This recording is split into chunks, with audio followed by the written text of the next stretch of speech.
Good morning students. मैं doctor Swati Sharma, government college Jaipur से।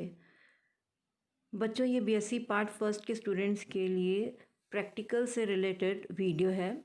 इसमें हम गवर्नमेंट कॉलेज जयपुर और बाबा गंगादास गवर्नमेंट कॉलेज शाहपुरा के बच्चों के लिए एक्सपेरिमेंट नंबर 6 डिस्कस करेंगे। एक्सपेरिमेंट नंबर 6 है गलनांक का निर्धारण, डिटर्मिनेशन ऑफ मेल्टिंग पॉइंट। बच्चों, जब हम मेल्टिंग पॉइंट निकालना चाहते हैं तो हम एक बार हमको जो ये पीडीएफ में जो एक्सपेरिमेंट में बुक में दिया हुआ है वो देख लेते हैं और फिर इसका बहुत सिंपल सा लिखना और करना है वो आपको बताते हैं। बच्चों, शुद्ध अवस्था में कार्बनिक यौगिकों के गलनांक निश्चित होते हैं, तय होते हैं और शार्प होते हैं, तीक्ष्ण होते हैं। तीक्ष्ण होने का मतलब है कि ये 1 से 2 डिग्री के बीच में ही गल जाते हैं। शुद्ध यौगिकों के गलना आरंभ होने व पूर्णतः द्रव में परिवर्तित होने में अधिकतम लगभग 0.5 डिग्री सेंटीग्रेड का अंतर होता है। अशुद्धि की उपस्थिति में यौगिकों के गलनांक एक तो कम हो जाते हैं और दूसरा वो पूरी तरह से पिघलने में भी अधिक समय लगाते हैं।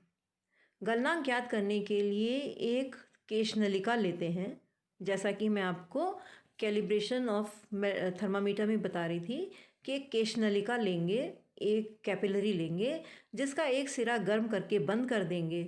इसमें अच्छी प्रकार से चूर्ण किया हुआ सूखा कार्बनिक पदार्थ भरेंगे और इस हेतु थोड़ा थोड़ा पदार्थ कई बार में सावधानी से भरेंगे जिससे कि केश नलिका टूट न जाए। केश नलिका को गर्म कर यौगिक का गलनांक ज्ञात कर लेंगे। केश नलिका को गर्म करने के लिए द्रव ऊष्मक का प्रयोग सर्वाधिक किया जाता है और इस हेतु एक थील नली लेते हैं, थील्स ट्यूब लेते हैं जिसमें कंसनट्रेटेड H2SO4 भरेंगे।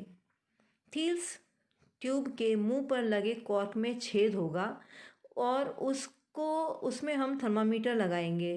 थर्मामीटर के साथ यौगिक युक्त केश नलिका यानी वो कैपिलरी जिसमें कि कंपाउंड है उसको रबड़ के छल्ले से बांध लेंगे। अब हम थील्स ट्यूब को धीरे धीरे गर्म करेंगे जिससे कि 1 मिनट में पारा लगभग 2 डिग्री सेंटीग्रेड से अधिक न बढ़े। जिस ताप पर पदार्थ पिघलना आरंभ होता है वह पदार्थ का गलनांक होता है। इस ताप को थर्मामीटर से पढ़ लेते हैं। प्रयोग को हम 3 बार दोहराकर गलनांक की पुष्टि कर लेंगे। आजकल केश नलिका को गर्म करने के लिए थील्स ट्यूब के स्थान पर एल्यूमिनियम धातु के ब्लॉक का प्रयोग किया जाता है जिसे वैद्युत तंतु से गर्म किया जाता है। मेल्टिंग पॉइंट एपरेटस लेते हैं जिसमें ऊपर 3 छेद होते हैं। आप एक साथ 3 कैपिलरी ट्यूब्स उसमें इंसर्ट कर सकते हैं और पीछे थर्मामीटर के लिए एक छिद्र होता है, उस छिद्र में थर्मामीटर डाल देते हैं। इलेक्ट्रिसिटी से ये ऑन होता है और ये जो तीनों कैपिलरी ट्यूब्स होती हैं वो हमें सामने लगे कांच में से नज़र आती हैं और हम देख पाते हैं कि उसमें रखा हुआ जो ऑर्गेनिक कंपाउंड है वो पिघल गया। जैसे ही वो कंपाउंड पिघलता है हम जो थर्मामीटर हमने लगा रखा है चौथे छिद्र में, उस थर्मामीटर में पाठ जो भी अंक आ रहा होता है उसे पढ़ लेते हैं। तो इस प्रकार मेल्टिंग पॉइंट निकालना काफ़ी आसान हो जाता है। अब बच्चों, जो हमें कार्बनिक यौगिकों के आपको प्रयोग में तो लिखा हुआ है निम्नलिखित कार्बनिक यौगिकों के गलनांक ज्ञात कीजिए, पर हमारा एक्सपेरिमेंट है कि नेफ्थलीन के दिए गए सैंपल का गलनांक ज्ञात करें। इससे हम उसकी शुद्धता जांच लेंगे। नेफ्थलीन का गलनांक 80 से 82 डिग्री सेंटीग्रेड आता है। यदि इसी बीच में हमें गलनांक प्राप्त हो तो जो सैंपल दिया गया है वो शुद्ध है और नेफ्थलीन का गलनांक हमें ज्ञात हो जाता है। और अगर वो इससे ज़्यादा या कम प्राप्त होता है तो वो हमारा नेफ्थलीन अशुद्ध है। पर यहाँ पे हमारा लक्ष्य है कि दिए गए कार्बनिक यौगिक नेफ्थलीन का गलनांक ज्ञात करें। तो गलनांक हमारा 80 से 82 की रेंज में आना चाहिए। अब बच्चों, मुद्दा आता है कि हम इस प्रयोग को लिखेंगे कैसे। तो प्रयोग को लिखने के लिए आप मेरा वीडियो सुनते सुनते लिखें और रिकॉर्ड में लिख लें और दिखा दें। ये आप लिखेंगे सबसे ऊपर प्रयोग संख्या 6।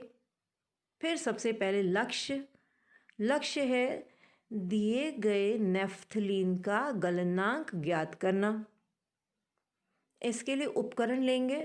उपकरण एवं एपरेटस एंड केमिकल्स रिक्वायर्ड। उपकरण एवं रसायन इसमें उपकरण तो है मेल्टिंग पॉइंट एपरेटस, केश नली, और रसायनों में है नेफ्थलीन का सैंपल और अंशांकन के लिए शुद्ध बेंजोइक अम्ल। विधि, सबसे पहले हम थर्मामीटर का, अच्छा उपकरण में थर्मामीटर भी लिखना है। सबसे पहले हम थर्मामीटर का अंशांकन करेंगे। इसके लिए बेंजोइक अम्ल का गलनांक उपकरण द्वारा ज्ञात करेंगे। फिर हम दिए गए सैंपल नेफ्थलीन का मेल्टिंग पॉइंट गलनांक ज्ञात करेंगे। फिर परिकलन, प्रेक्षण बेंजोइक का प्राप्त गलनांक, अब हम लिखेंगे इसको 121 डिग्री सेंटीग्रेड।